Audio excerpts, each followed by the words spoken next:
Welcome to the Slop Farm. Enjoy the video. You start by ensuring power. Charge the case and both earbuds fully so firmware updates and stable pairing can occur. Next, make sure your phone's Bluetooth is on and forget other boat devices. This prevents accidental reconnections. Then, place both earbuds in the case, open the lid and either press the pairing button or simply remove them. Most Airdopes auto-enter pairing mode.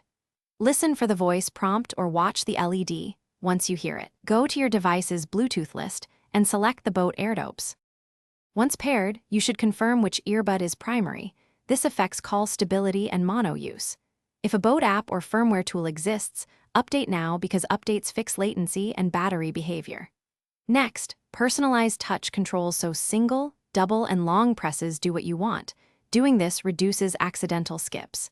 Test call mic and play stereo audio to verify left-right balance. If your phone supports codecs, try AAC or aptX in settings to lower latency and improve. To finish, enable conveniences like auto-on/off and Find My Earbuds so you avoid misplaced units and save battery. Next, focus on fit. Try different ear tips to get a proper seal which improves bass and call clarity. Then toggle ANC or ambient modes and pick the best for your environment.